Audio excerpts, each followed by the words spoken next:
Welcome to the blessed place. How y'all doing? Oh, come on in the room. Y'all must have been waiting. As soon as I hit that go live, y'all was waiting at the door. Come on in the room. Come on in the room. I know some of y'all here because you're on time because you wanted to hear the welcome song. So let's get right on into the welcome song. Come on in the room. Come on in the room. Jesus is my doctor and he writes out all of my prescriptions and he gives me all of my medicine in my room. Come on in the room. Come on in the room. All right, you guys, welcome, welcome, welcome. Thank you for being here. I appreciate you all spending some time with me. Let's get on into the topic tonight. First of all, if this is your first time in the room here in the Blessed Place, my name is Deidre, also known as So Blessed One, and you are in the Blessed Place. And Monday Night Lives, each Monday, 9:30 p.m. Eastern Standard Time, we talk about all things relationships, love, marriage, dating, confidence, um, all of that good stuff. And we have a good time just talking to each other, sharing with each other, bouncing some good stuff off of each other. So tonight we're talking about love and teach me how to love. Hi, Krista. Welcome. I am here on time. Yes, you are. Hi, Andrea. Yes, you are. You're here on time. Hi, Sid. Yes, welcome, ladies. Welcome. Thank you all for being here. So, tonight we're talking about love and teach me how to love. I'm just going to tell y'all a little bit about where this topic came from or how I arrived at this topic. A few weeks ago, some of you all know that told you all my brother-in-law was here. He stayed 2 weeks with us. Like I said, he was recently retired, and he stayed 2 weeks with us. And I explained to him that I have a Monday Night Live because I want him to know where I was going to be going in my office, close my door, and while I'd be disappearing for a couple of hours.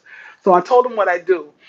And I asked him, I said, tonight we're talking about uncommon, that was the night we talked about uncommon keys to a great marriage. So I said, well, can you tell me some things that make a great marriage? Maybe things that we don't normally think about. Because he's been married 46 years to the one same woman. And so, I thought I would glean some wisdom, some profound wisdom from him. And he told me, just got to know how to love. You just got to love each other. You got to love each other, and you got to know how to love each other. And I said, "Oh, thank you. Yeah, that's a good one. I really appreciate that. Anything else?" He's like, "Nope. Just need to know how to love."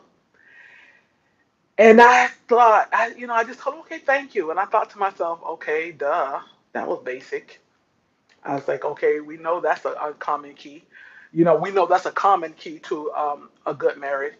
But then as time rocked on, now a few weeks later, I've been thinking about that thing. And I said, you know what? Something that I thought was simple was deep. Because a lot of times in relationships and in marriage, we don't know how to love. We don't know how to love a lot of times. And a lot of times that's the ruin of our marriage. Now, it manifests itself in different ways. We don't know how to love, so sometimes we can be mean and hateful. We don't know how to love. Sometimes we will mess up our marriage with infidelity. We might not know how to love, and so we show our insecurities and ruin, our relationship. So it manifests itself in different ways, but a lot of times we didn't see love, and we didn't see the manifestation of love, and we didn't see the example of love, and so a lot of times we don't know how to love, and we never really had. And I've heard a lot of women say that they have never had the kind of love that someone really, really loved them, was in love with them, and adored them, and treated them really well. And so I started thinking, you know what? My brother-in-law might have been on to something when he was saying you just got to know how to love. So I was like, you know what? That's what we're going to talk about tonight. Just talking about how to love. Now, of course, there are many, many, many different ways of exhibiting love, showing love, demonstrating love, love manifesting itself in a relationship. We all have our various love languages. I highly recommend that you, if you don't know about the love language, which I know my people do. I know we know about the love languages, but if you are not familiar with the love language, I encourage you, to look it up on the internet, maybe even take some of the tests so that you can know what your love language is, and also get to know the love language of your partner or your whoever you're dating, or your husband, or your wife. Get to know their love language and how to speak their language, not just know the love language. Because, like, say for instance, I might know you speak Mandarin, so I may know your language, but do I know how to speak Mandarin? No. So you have to go a step further than just knowing their love language. You've got to know how to speak their love language, and you have to also know how to understand their love language. Not just know how to speak it, but understand it. Because, like Spanish, hablo español. Hablo español un poco, pero no comprendo español cuando la persona hablando a mí. So I said that to say I know how to speak Spanish a little, but I don't understand it when someone speaks it back to me because they speak too fast. So I know how to speak Spanish, but I don't understand when Spanish is spoken back to me. Yes, girl. Sí, Krista, Krista, Krista, Krista. Me amo español. Me hablando español. However, okay, I know how to speak a little Spanish. It's all broken, and I forgot a lot of it because I used to be able to speak Spanish much more fluently. But I could never really understand it when it was spoken back to me. So not only do you need to know what your partner's love language is, but you have to know how to speak it, and you have to know how to understand it back when it's spoken back to you. So yeah, so that's what you really you have to know. All these different things when it comes to love, and a lot of times we think we know how to love because we only know the capacity of for which we were taught. So a lot of times we think we know how to love, and sometimes we don't. And sometimes we don't know how to fully. Maybe we know some part of it, but sometimes we don't know fully. So let's just get started. And of course, you guys, as usual, I love it be lit up in our in our community. It be lit. Y'all. We talk to each other. Y'all talk to each other. We talk back and forth. So tonight, the same thing. Let us participate. And if I miss your comment, I'll go back over your comment. So one of the first things, okay, and let me also say that those of you who know the Bible, know the Word, you will recognize some of these because what I did was I listened to First Corinthians 13. We know that's the love chapter. First Corinthians 13, 1 Corinthians 13 chapter. So I listened to it over and over and over, even with several different interpretations. King James version, the new international version, and the new King James version. I listened to about three different versions of it, just so I could get a understanding. And of course, I've read First Corinthians 13 chapter many, many times. I learned it as a child, even when I didn't quite understand what it meant. But I know that you want to know how to love. We all know that God is love, and so going to the source, that's the best way to learn how. Oh, you said never knew that. That's the best way to learn how to love is to go to the source. And so so that's the premise, but I also got some natural things, elements to this also. First of all, we're talking about teaching how to love. How do you love your partner? How do you love your husband? Uh, we must have patience. We've got to have patience. And what I mean by having patience is we've got to, if I'm looking down, y'all, I got my little handy notebook here. But we have to understand that we all have issues. We all have issues. We all have shortcomings. And we have to understand that we've got to be patient with each other. We've got to be patient to learn your partner's love language. You've got to be patient and in teaching your partner your love language. You have to be patient in their shortcomings. And when I say, and I always feel like I need to make this distinction when I say be patient, do not tolerate disrespect. Do not tolerate abuse. Do not tolerate consistent infidelity, somebody cheating on you all the time and disrespecting you. No, do not tolerate those things. What I'm talking about is in a relationship, you can have a relationship and the person is not being abusive, they're not cheating, but perhaps things are just he has issues. She has issues. We all have issues. So that's what I'm talking about is being patient with each other when it comes to each other's habits, each other's issues, each other's, the maturity level. Sometimes one person is more mature than the other. Uh, Sometimes, you're not going to always understand him. I mean, to this day, there are certain things I just don't understand about my husband. And there are things I know he does not understand about me. But to understand that you don't have to figure them out. You don't have to totally understand them. And they don't have to totally understand you. You got to have patience, with each other. That's one of the first things that 1 Corinthians 13 say. Love is patient.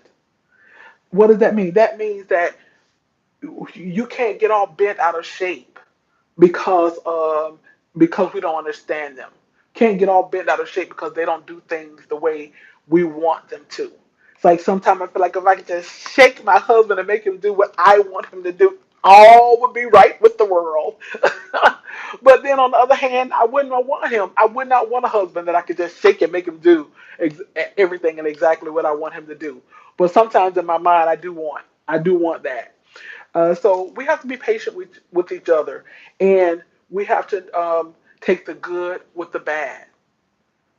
We all have. Yeah, I can't reiterate that enough. Sometimes we think. Y'all remember I told y'all one time if you were here in the live, I said sometimes we think our ish don't stink, and it does. So we have to be patient with each other. So that was number one, being patient. Number two is being kind. Kindness goes a long way in a relationship.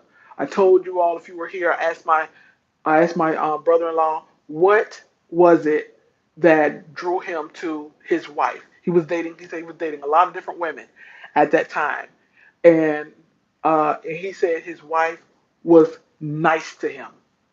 I thought that was just so simple and basic. I was like, and again, I started thinking, and he said she was nice to him. And sometimes, ladies, we cannot be so nice. Now don't I know I'm not talking about you. I'm not talking about my ladies in here because I know we're all nice and kind and sweet. But y'all seen women, you all have seen women who are not very kind, and sometimes you even wonder why is that man still there? Why is he taking that? Because and I've seen it.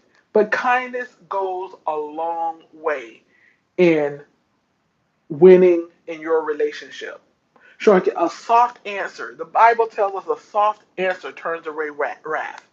A soft answer, a kind word, um, a, a sympathetic tone, having empathy. Remember we talked about empathy, being able to put yourself in your partner's shoes, giving compliments. Giving compliments. Oh my goodness, men love. They love compliments. I don't care if they act like they don't. I don't care if they don't acknowledge it. I don't care. But on the inside, they love compliments. But showing that kindness through your words, uh, not not putting them down or being condescending, but communicating in a positive in a positive manner, having having positive energy, a positive vibe, about yourself.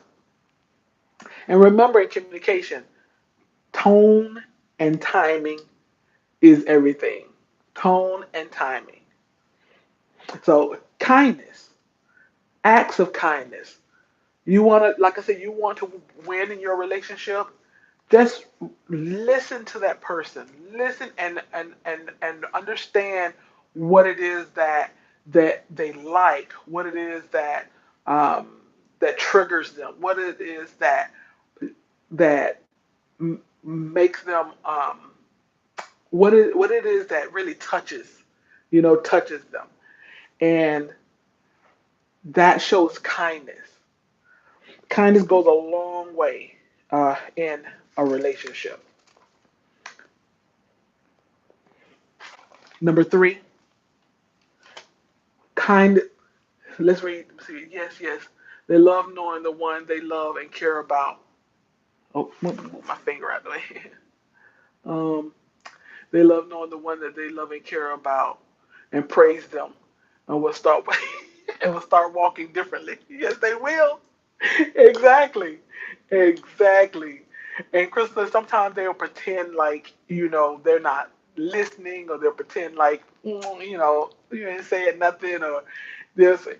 My husband, like, say for instance, he knows I like right now he has a beard. He's growing his beard out, but he knows I love his goatee.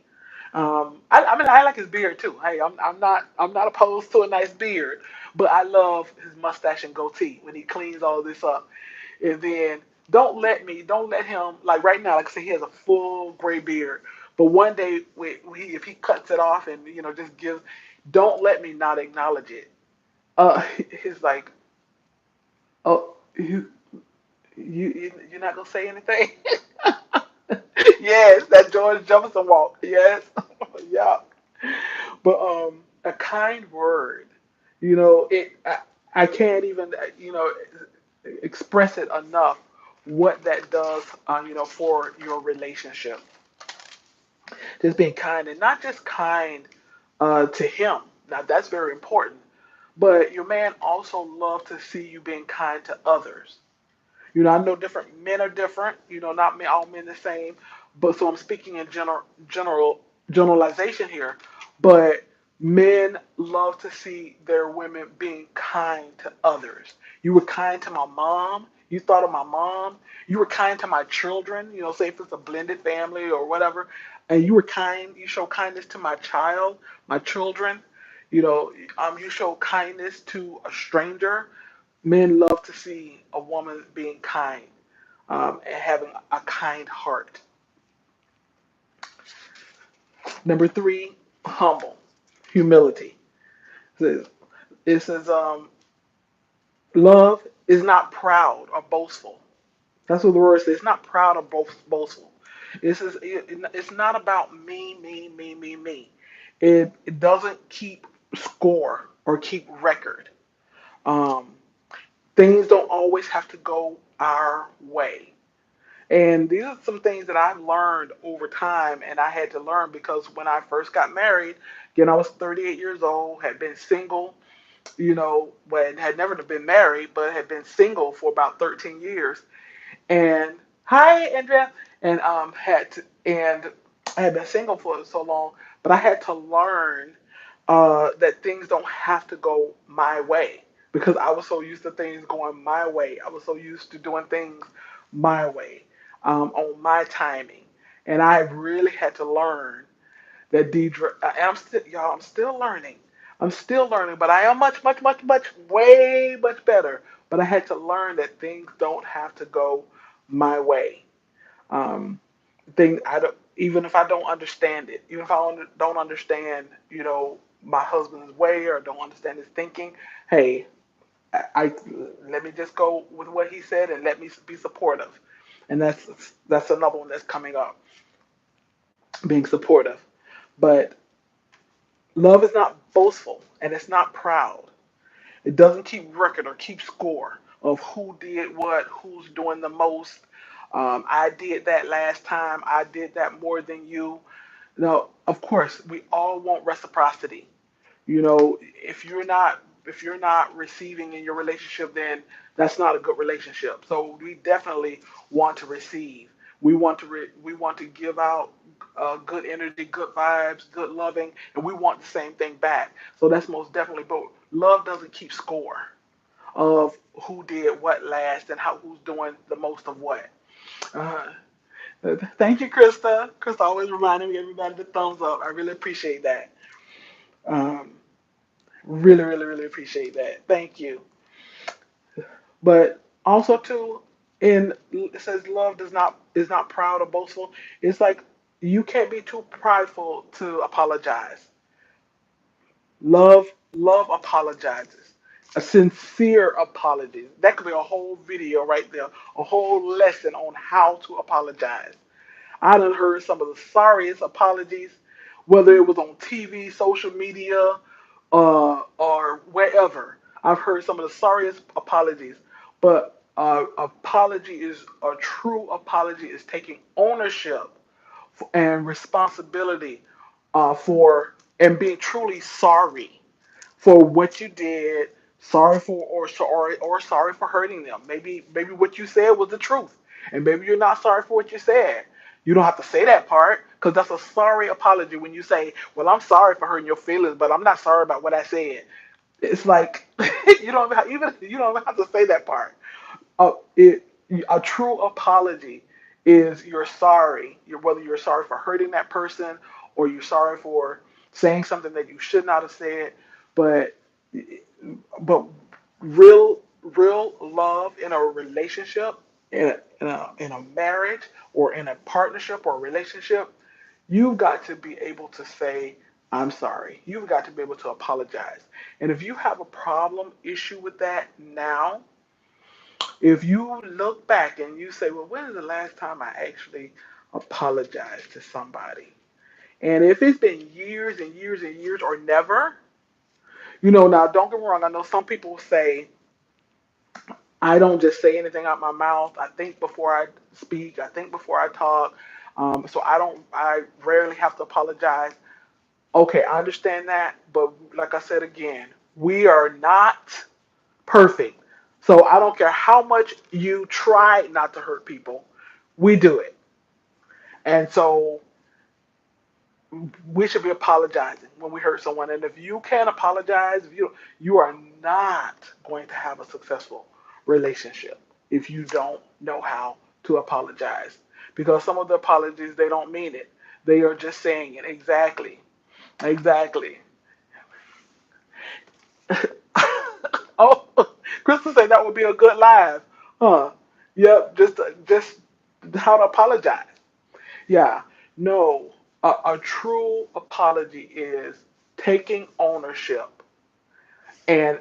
and not adding anything else to it. No other fluff, no other but, no if, ands, or buts. It's coming to the person and saying, and it's like I said, that's a whole nother line. But it's acknowledging what it is you're apologizing for, baby. The other day when I said I can't stand you. I am so sorry for saying that. And then why you're sorry. I should not have said that. I did not mean that. I did not mean that in my heart. I don't know why. I said that, flippantly said that, but I did not mean to say that. And then asking for forgiveness. Will you please forgive me? Those are the major three things. Acknowledging what it is and and naming what it was and saying you're sorry and asking for forgiveness. But like I said, that's a whole nother live that could go even deeper. But I've heard some sorry apologies and the tone and your tone. Uh, I'm sorry then. If I hurt your feelings, I'm sorry. You mad? Well, I'm sorry. No. And I'm telling you, if you don't know how to apologize, if you don't know how to humble yourself and apologize, then you are not going to have a good, successful relationship. Because a haughty spirit that does not know how to apologize, you don't know how to love. I'm just telling you the truth, and shame the devil. You don't know how to love if you don't know how to have a humble spirit about yourself and apologize. Yes, people always tell me my apologies be too long because I always say what I apologize for. That's awesome. That's awesome, Crystal. It doesn't matter if it's long because it doesn't matter if it's long because you know. Well, now you don't want to drag it out because I will tell you, with most men, when you apologize to them, they kind of hate when we drag it out because they start getting uncomfortable. It's like, okay, I forgive you. I got it. You sorry? You forgiven. But you start making them feel real uncomfortable when you go a long way into it. Yes, I don't know what it is about men that they feel uncomfortable, and like I said, but but I really do think that most men start to feel uncomfortable when you drag out your apologies because they know us. They know that when we drag out those apologies, what else next is coming. So we go get into something else, or we go get into. But the reason I did is because remember that time when you did this to me, and da da da da da. And I think that's why. Hey AJ, welcome. Welcome. Thank you for coming. Thank you for coming. And AJ, just like the title says, we're just talking about how to love. And we're just going through some basics of how to love. Teach me how to love in a relationship. Because, again, like I said, a lot of times we think we know how to love, and sometimes we're going by, uh, you know, the bad examples that we had, or we didn't have any example at all. So, we're just talking about how to love. And right now we're on number three, and we're talking about being humble. And in being humble, knowing how agency, we all need to learn. I've had to learn, and I'm still learning. I had a good base, I had a mom and dad that, they were they were loving. They were loving towards us and loving towards each other. But they sure were not without their faults. and and and like me, hey, 17 years I've been married. I started out with a good foundation, but I've learned a lot over the years, and I'm still learning on how to love, and still have not mastered, still have not apprehended. I still, I'm still striving towards the mark. um, but we're in this particular one, number three. We're talking about being humble, not being proud or boastful, and we're talking about communication, positive communication, and not keeping score um, of of wrongs and not keeping record, and knowing how to apologize. And I was telling them that's a whole video, so we kind of paused a little bit to talk about how to apologize. And I said, if you don't know how to apologize, if you're uncomfortable with apology, if you refuse to apologize and refuse to even learn, you are not going to have a successful relationship. I'm telling you right now, and I don't want to put doom on anybody's relationship, but your relationship is doomed if you don't know how to apologize.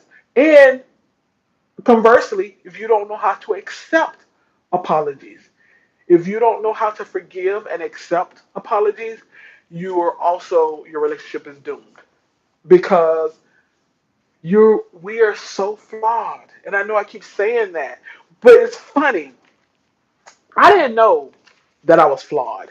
I didn't know that people were so flawed until I was in a relationship, a long-term, mature relationship. Now, I've had relationships in the past, and I do know that, people are flawed, but it's different when you're young and you're boyfriend, girlfriend, stuff.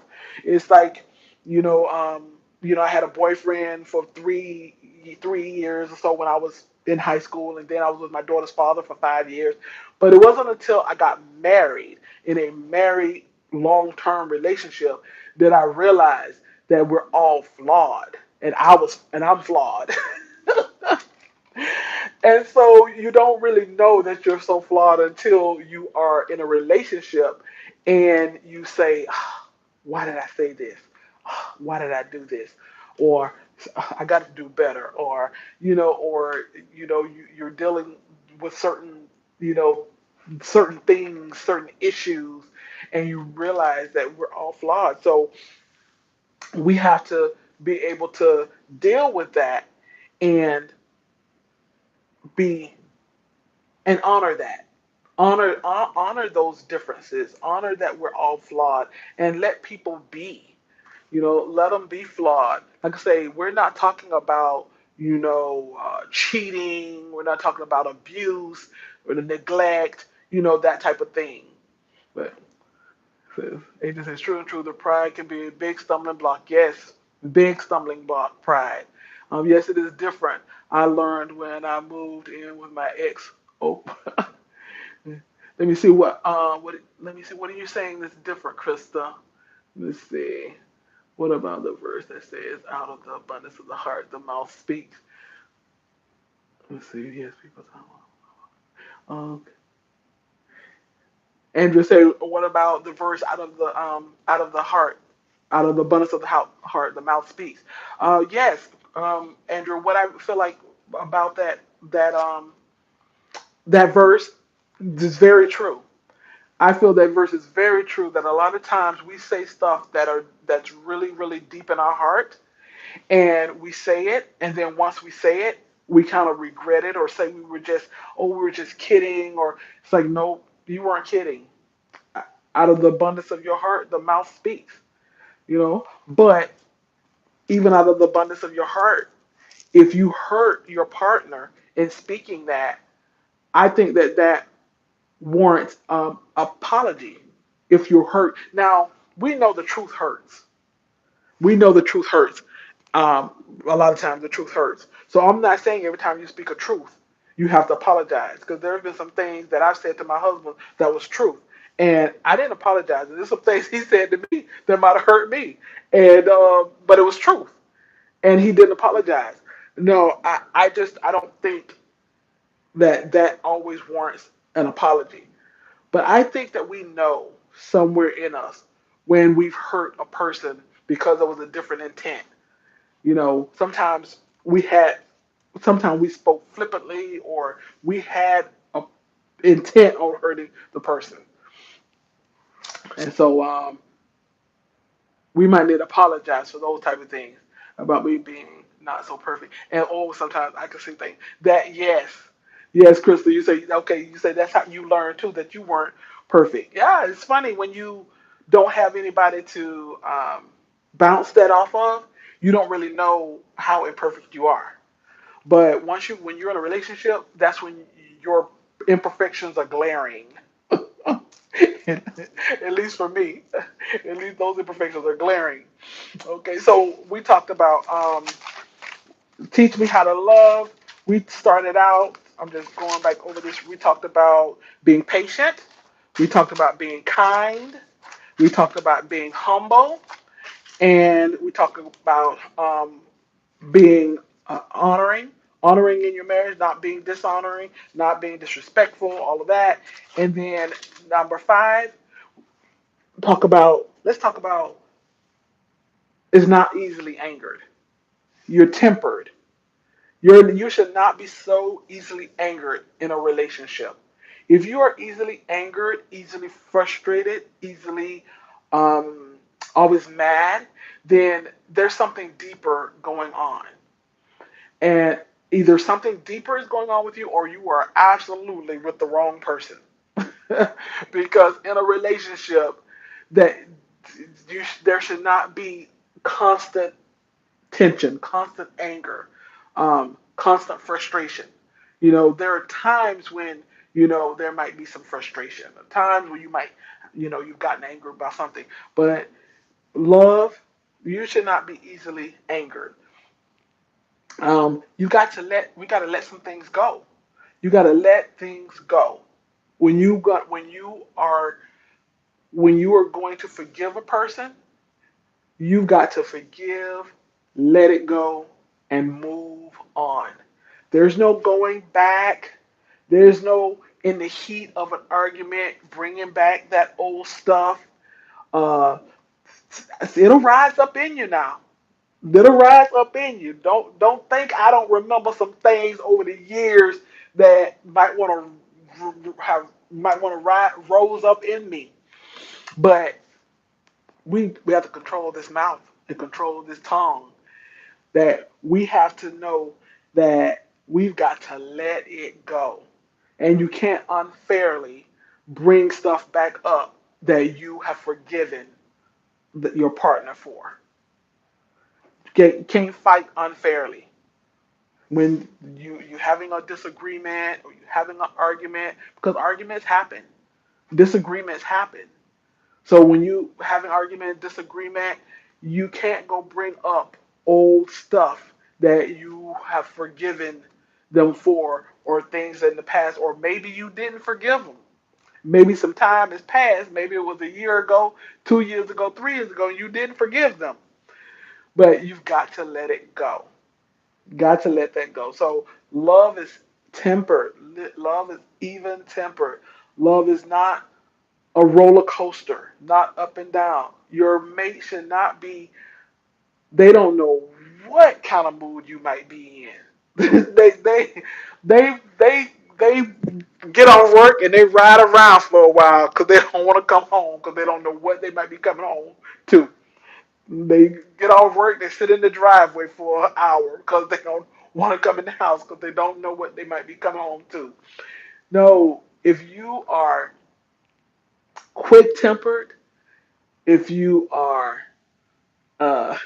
people gotta walk your mate gotta walk on eggshells, you're going to make that person not want to feel good about you. That person is not going to want to come home. That person is not going to want to vibe with you or spend fun time with you. So gotta even that temper. If sometimes when we're easily angered, sometimes when we're easily frustrated, we're mad, quick tempered. That is some things going on within us. And if some things are going on within you, that's okay. Life happens, but acknowledge it and work on whether that's counseling, whether that's prayer, meditation, going to the doctor, whether that's meds, whatever it is. Don't just ignore it. Say, what is going on with me? What is going on with me that I'm always mad? I'm always angry. I got this good man, or or if you're a man and you have a wife, I got this good woman who's loving me, who's good to me, who's kind to me. But I'm so mad. I'm so angry. I'm so mean. What is going on? Something deep is going on. It's okay to explore that. Not only is it okay, you must. You must explore that, and you must get down to the bottom of it. There could be some old hurt and pain from a old love that is hurting you. There could be some deep sadness from your developmental time. There could be some things that have deeply hurt and scarred you. It's okay to acknowledge that and to get some help. Like I say, seek some godly counseling, or see you go to your doctor. Meds, oh, it's okay if you need meds. That is okay. Do you know that God has blessed men and women to be geniuses to make meds to help us? If that's what you need, don't let any stigma keep you from a good life and keep you from a good relationship because you are angry and because you're mean and because your your temper is just all over the place. That is not a situation that someone wants to partner with. That is not a situation that someone wants to be on eggshells around you. They don't know what they're going to get. So that is something that's fixable. So you don't have to live with that. And I may not be talking to anybody in here, and I may be talking to somebody in here. Maybe it's somebody on the replay, that I could be talking to. Maybe it's somebody that might see this a year from now, 2 years from now, 5 years from now. Hopefully that helps somebody that don't give in to the stigma, that you don't want to seek any help because of mental issues. Mental issues can be mental issues can be helped, but if you allow those mental issues to keep you lonely and keep you sad and keep you mad and keep you angry, keep you mean, that's where the problem. That's the problem, not the mental issue. Okay, get off my little soapbox, but just want to kind of help release somebody, because some people have had some good love in their life, and they've run off their good love, and they don't know why. And sometimes you got to take inventory of what did I do? Either I'm choosing wrong or I'm choosing right, and I'm doing something wrong. So, all right, let's go to the next one. How to love. Number 6, love is supportive but truthful. We got to support each other. You got to support your man. You got to support, his good ideas and his not so good ideas. You got to encourage him. A man loves. He thrives on our encouragement. You can do it. You are awesome. You're doing a great job. I know you can do this. I was talking to one of my girlfriends, and her daughter, is married, and her daughter encouraged her husband, the daughter, my friend's daughter, encouraged her husband that he could become a lawyer. I think he just said one day, he had his degree, he's had his master's, I believe, in. He said, I think I want to be a lawyer. And she said, oh, honey, you can do it. Oh, honey, you'll make a great lawyer. That's all he needed. He's a lawyer now. And then he recently told her, I think I want to be a judge. Oh, honey, you'll be an awesome judge. I know you can do it. And so I think that's the direction. He's a young man in his mid 30s, but I think that's the direction he's headed. But all he needed was to hear from his wife, "Honey, you can do it." She told him he can become a lawyer, and that's what he is now. And he wants to be a judge. So the men love, not just love, they need that encouragement from their women. So you have to be supportive. You have to be supportive. You got to encourage them. You got to tell them that they can do it. You got to tell them that you're proud of them. So if you have a problem with being communicating like that, then that's something you want to work on. You want to work on that because sometimes that's not us. Sometimes we don't encourage like that. Sometimes we think you're doing what you're supposed to do. You're supposed to work. You're supposed to take care of me. You're supposed to do this and that. But we have to encourage them, even with the things that they're supposed to be doing. Let's see what Sam said. I wish I knew this when I got married in '93. I see myself in all that you have said, where it was on the negative side for both of us. We are divorced now, but now I know what to do and not to do. That's awesome, Sam. But yes, it happens. That was '93. That was a long time ago, and it happens that, which is one of the main reasons I'm talking about this now and teaching this, is that a lot of times we just don't know. And there is nothing wrong with not knowing. What is wrong is when you know and you don't do better. When you don't do better with what you know now, that's where the problem come in. But sometimes sometimes we, like you say, we wish we had known better in doing things. I think I mentioned last week that in raising my daughter, there are certain things that I wish I had done differently and known to do better. And like I said, and hey, she turned out great. She's an awesome young lady. We have a great relationship, but I still wish there were some things that I had done differently and better. Even in my marriage, there's some things I wish I had done differently and done better. And maybe I'll do a video one day on, and maybe that's what I do. Maybe this week, maybe do a video on things that I wish I had done different in my marriage and done better. So, hey, yeah, yeah. Krista said, "Do you ever want to get married again?" Uh, the training wasn't seen in my home. Oh, yep. I hear you, Krista. I'm not Krista, but I'm Sent. Sent says the training wasn't seen in your home, and that's what happens a lot of times. That's what happens a lot of times is that we haven't seen it in our home. We haven't experienced it in our own relationship. And how then will I know? How will I know? How will I know? How will I know? How would I know how to love a man, how to love in a relationship, if I didn't see it demonstrated in my home? Nobody ever taught me. I didn't, go to any school for it. I didn't see it exhibited even in my girlfriend's marriage or, other relationships. How would I know? So what we do is we learn, we change, we grow, and we use it in our future relationships. So, so that was number six. Was love is supportive, but we gotta support. We gotta support our mate. Number seven, love protects.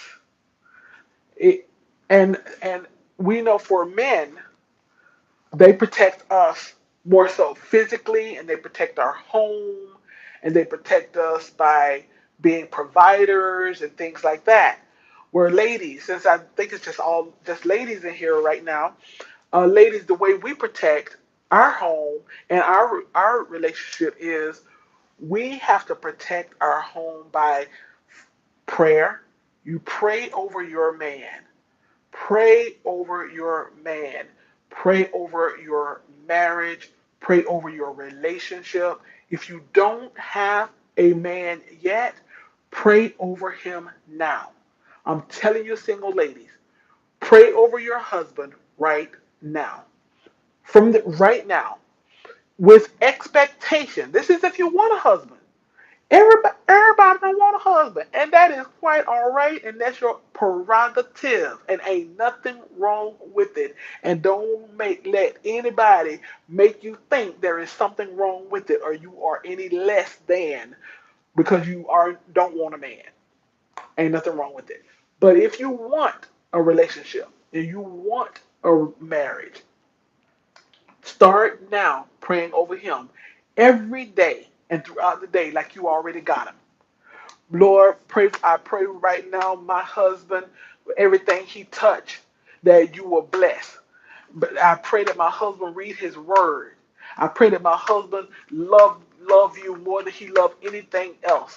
I pray that my husband is good to his mom. I pray that my husband is a good father. I pray that my husband had a good Father's Day. I pray that my husband felt love today. Pray for him right now because when you do get him and when you marry him, you're gonna need to pray for that man every day. Don't wait until after you say I do. Pray for him every day right now. Let me catch up. Let me see. It's prayer. Yes, AJ, pray for your fiance all the time, every day. Pray that he keep his eyes on Christ Jesus and his heart toward Christ Jesus and have eyes only for you.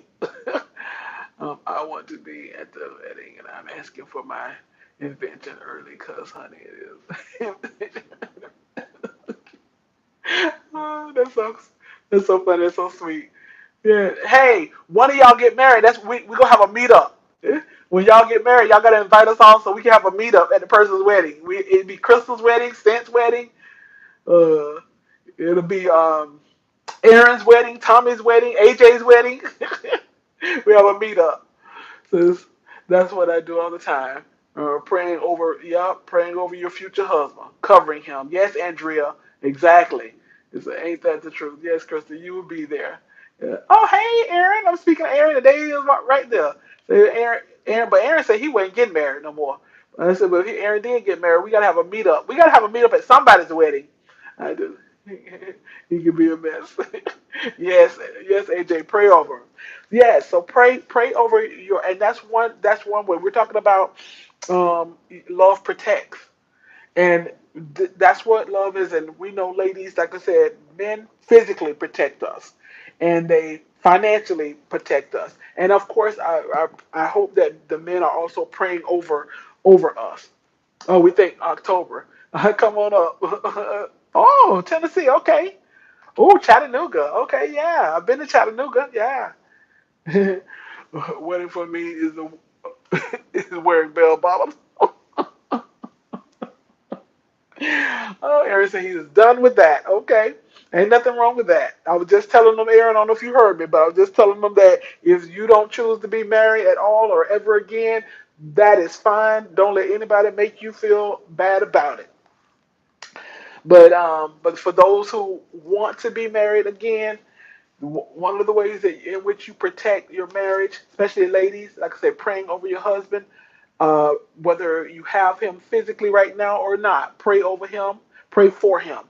And another way you protect your your relationship is to cover it in. Don't be telling your business.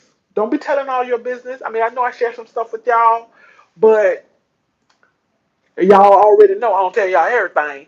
And don't tell anybody all your business. Don't You protect your husband, you protect his integrity, you protect his peace. That's another way of protection. Is protecting your partner's peace.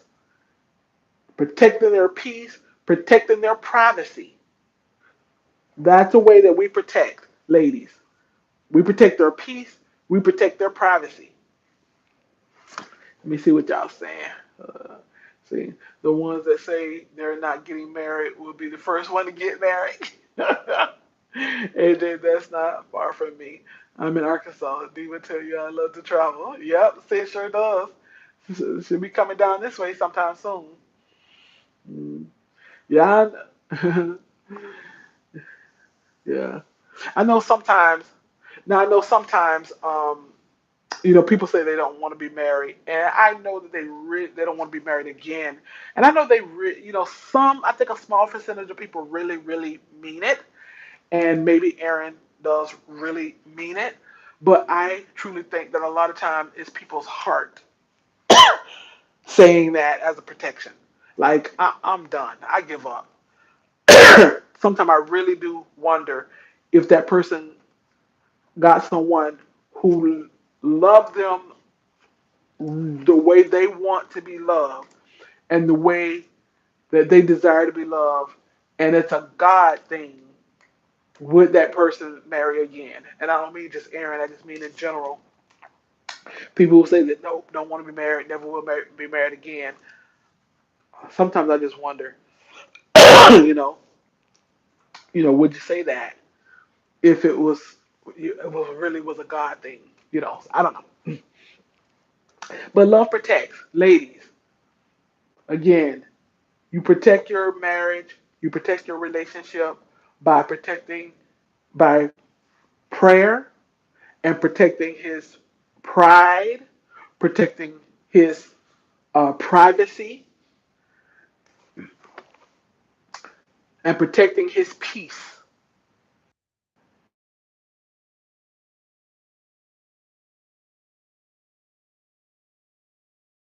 Y'all still there? Somebody call me, make sure they didn't knock me out. Oh, Lord. Well, we know God can do all things, Aaron. He can do all things. Now, don't say nothing when that roof get torn off and somebody laying in your living room. Okay, thanks, Krista. Okay, somebody just calling me. I had to call her back, but for her to be calling me this late at night, it's like, oh, what's going on? But anyways, I'll call her back. But anyways, so yes, ladies, y'all got that? Everybody got that? AJ, you got that? Cause I know you're one that's who's engaged. The way we protect our marriage, the way we protect our relationship, we protect his peace. We protect him through prayer. We protect his privacy. Yes, yes. That so it's important to protect your relationship. Protect his protect him through prayer, protect his peace and his privacy. All right, we're gonna move on to love, trust. You want to be able to trust. You got to show trust in your mate. You have to show, and I know a lot of people say trust is earned. I, you know, there's different opinion. Doesn't mean my opinion doesn't mean that it's right. I just don't really believe that trust has to be earned. To me, trust is broken. To me, trust when you were starting a relationship, trust is just a given. Yeah, trust is big. Trust is very big. Aaron might have a differing opinion because I know he's probably might have some trust issues, but I believe that trust is just an automatic. If I talk to you, the trust is just automatic. If I want to be in a relationship with you, trust is automatic until it is broken. Oh, Krista says she's agree. Yeah, so you have to have trust in order to build a good relationship. If you start out with distrust, you are starting out, you're starting your relationship out already on the wrong foot. You're starting out on the wrong foot if you're starting out with distrust. We'll move on to trust. I'm sorry, we'll move on to commitment. Love is commitment. You got to be committed. And I don't mean just commitment as in a committed relationship, but you got to be committed to the work. You got to be committed to improve. You got to know that you got to know that we are flawed. We are not infallible. We are sometimes a mess. And so we have to be committed to improving. We have to be committed to striving every day to be the best version of ourselves and for our mate. We have to be committed to being a good partner. We have to be committed to that. It is a decision and it's an action. It's not just to be. It's just not this I am who I am. You have to be committed. Committed to being the best version of yourself, committed to being a good partner, committed to being a good communicator. Those are commitments that you have to make. So it's not just about being committed to a relationship, because most of us don't have a problem with being committed to a relationship. Most of us are, we have no problem with commitment.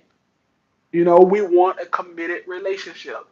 Most of us are, all of us, all of us, I know all of us here in the blessed place, we are all trustworthy. We're all, you know, we're all commitment people. But it's not just commitment to the relationship, it's commitment to being the best version of yourself. It's commitment to being a good communicator. It's commitment to learning how to apologize with sincerity. It's commitment to uh, not. It's commitment to being independent within the relationship and not having to put that um, put that the onus on someone else to make you happy. You have to be committed to your own happiness, committed to your own joy. Because again, and I've said this many times, it's too much to put on someone else to make you happy. You got to be committed to your own joy. You're committed to your own peace. Commit to loving yourself. To make it easy breezy, easy peasy for someone else to love you because you've committed to loving yourself. That's the commitment that I'm talking about, not just commitment to a relationship. So those were, I think, 9 or 10. Let me see. Yeah, 9 or 10 things that I want to talk about teaching um, let's see, take my email and email me. Okay. I just love it. Like I always say, I just love it when my community talk to each other and get to know each other and support each other. This is beautiful. So anyway, those are the 9 things that I wanted to talk about loving, and I'm just gonna again, love is we need to be patient with each other. We need to be kind to each other in a relationship. We need to be humble and not boastful and proud. Keeping score, no. We need to know how to honor each other. Oh, there's nothing I hate worse than seeing a disrespectful woman to her man. But I know we don't do that. I know we're not talking about any of us in here because we are very respectful, and y'all are very respectful people. But I cannot stand to see a woman being disrespectful to a man. That thing hurt me. It's like it hurts me, and then it makes me think, what is wrong with him? What man? What is wrong? Man up! What's wrong with you? Allowing this woman to disrespect you like this? But we need to be not so easily angered. Again, like I said, if you're easily angered, you got a lot of frustration, pent up frustration. It, the mental health, there's nothing wrong. Oh, saying you used to be, but hey, like I say, you learn, change, and grow. You're no longer disrespectful. So, hey, now you know. Now you know for your future relationship. It's not easily, but love is not easily angered. You gotta let it go. And like I say, yes, yes, Aaron. I sometimes I'm just baffled. I've heard women say some disrespectful things, and then and I've seen the man just sit there and take it. It's like, girl, ooh, uh-uh. Anyways, and love is supportive. Love protects. Ladies, again, you gotta protect your marriage, protect your relationship, protect your man through prayer and protecting his privacy and protecting his peace. Cynthia was disrespectful, taking notes. I told him I did it because he allowed it. Yes, I have grown. Yes, yeah, and that's what happens. Like you say, he allowed it, so therefore I was disrespectful. But ladies, even if you got a man who allows it, please don't be disrespectful. And while we're talking about it, let's just talk a little bit about maybe Aaron can tell us from a man's point of view what is disrespectful. But sometimes maybe we don't know what this being disrespectful is. So let's talk a little bit about this what this being disrespectful is.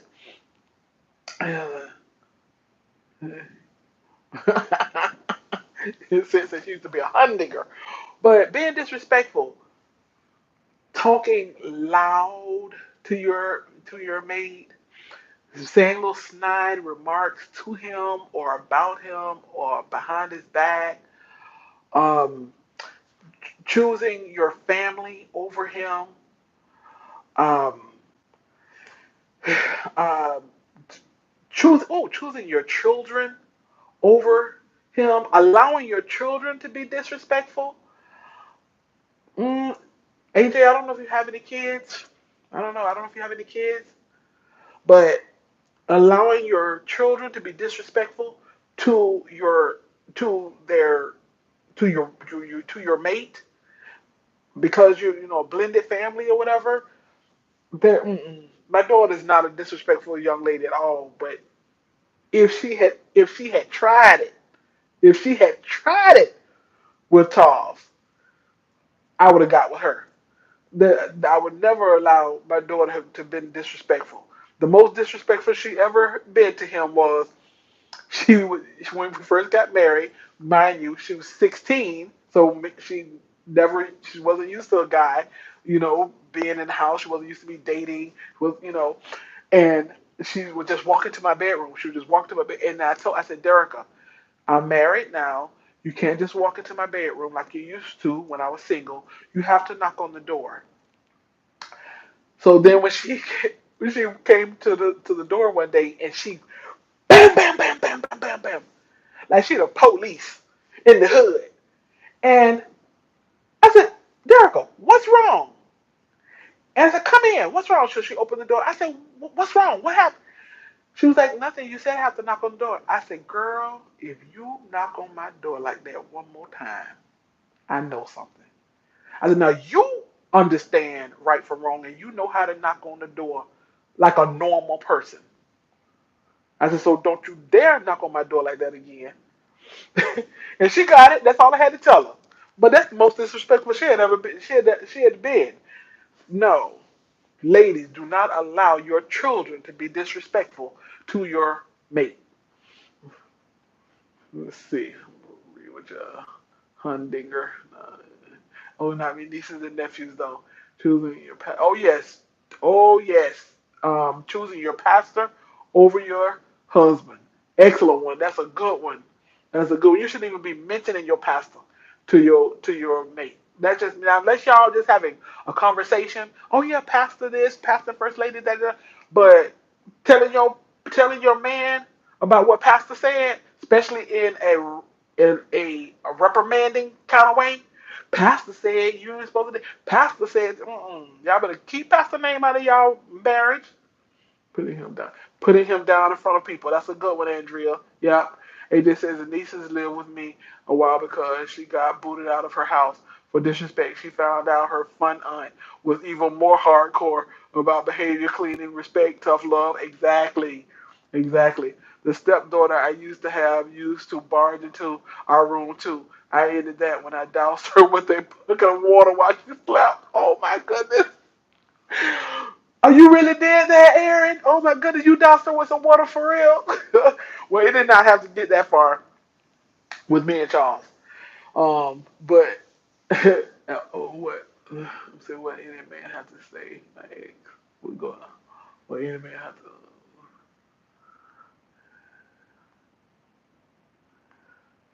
to.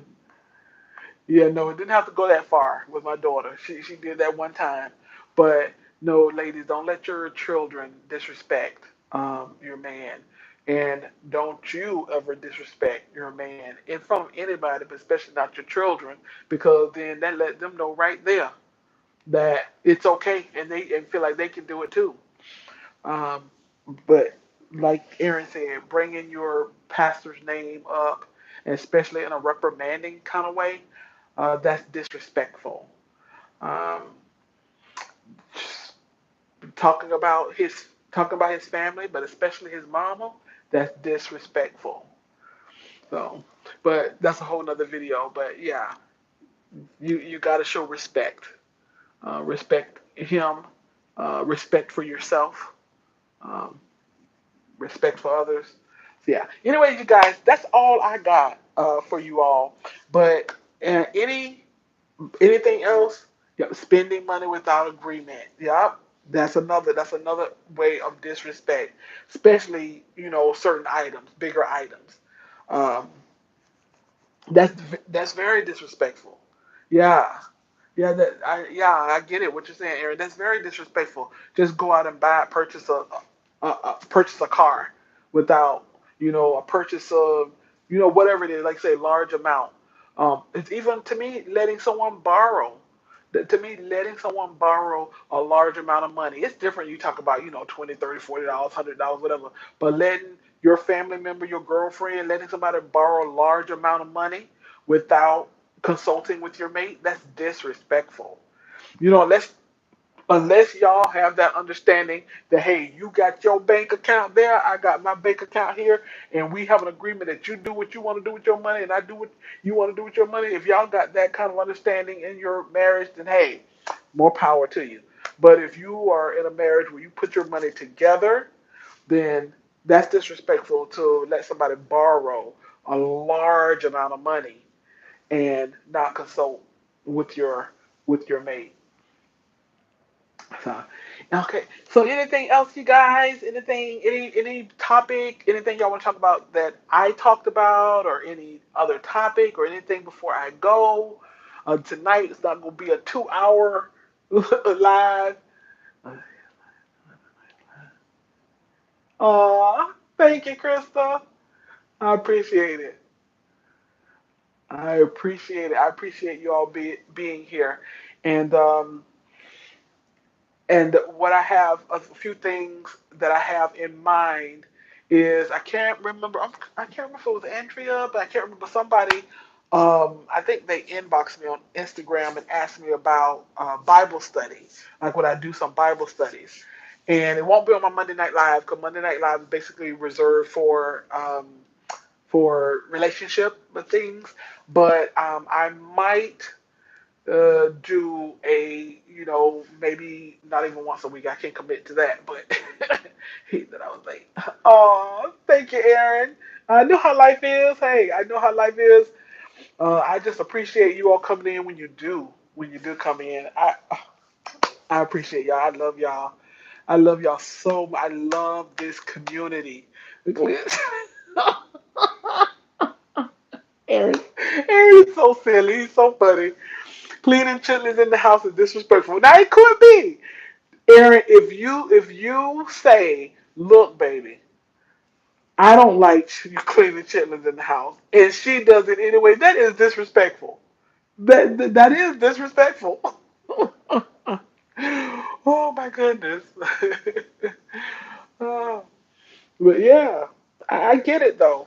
I get it because listen, if I was not brought up on chitlins, there's no way I would eat those things. But I was brought up on them, and they're so good. But if somebody introduced them to me now, or in my 30s or 40s or 50s, no way. And I would not want them to be cooked in my house because your house gonna smell like chitlins for at least a week or two. But anyways, you guys, I love y'all. I love this community. I love how y'all know each other through the blessed place, and how y'all talk to each other, and how y'all encourage each other, and y'all keep us laughing together. And I just want so listen, yes, this is awesome. We're all still evolving and growing and learning so much in life. Yes. So just parting words. I just want to leave you all with a little encouragement and let you know that we are all going through different things in our hearts and in our lives. And, sometimes life can get hard, but I love that we have a fun, safe place to come on Monday nights. I also invite you, like I said, to come over to um, Instagram if you have Instagram. Some people don't do Instagram. I totally understand that. But if you do Instagram, I try to do a little encouraging word over there at least once or twice a week. And same name here at So Blessed One. So I encourage you to go over there. And we know that, like I say, life is hard, and that's why I have been wanting to fulfill my purpose even the more because I know my purpose is to encourage um, and to use what God has imparted in me when it comes to loving God, loving yourself, loving your husband or wife, and loving your children. And I know that's what God has purposed me for, and I'm trying my best um, to walk fully in my calling. And so I appreciate you all being here. I appreciate you all being a part of God's purpose in my life. And I want to encourage you to stay with God, stay hopeful, stay prayerful, stay loving, stay joyful, find your joy, find your peace. But just remember, it's through Christ Jesus. It's through Christ Jesus that we have our move, we have our being, and we have life and life more abundantly. All right, you guys. I love y'all. Let's see what y'all saying before we go. Night all. Good night, Aaron. All right, you two, keeping a look. We appreciate you also, D. You're fulfilling your purpose to its fullest. Thank you so much, AJ. All right, you guys. You all have a wonderful night. Have a wonderful week. And y'all be good, be safe. Hope to see you over on Instagram. If not, I'll see you all back here next week. Love y'all. Y'all be blessed. Mwah. Love y'all. Move my finger out of the way.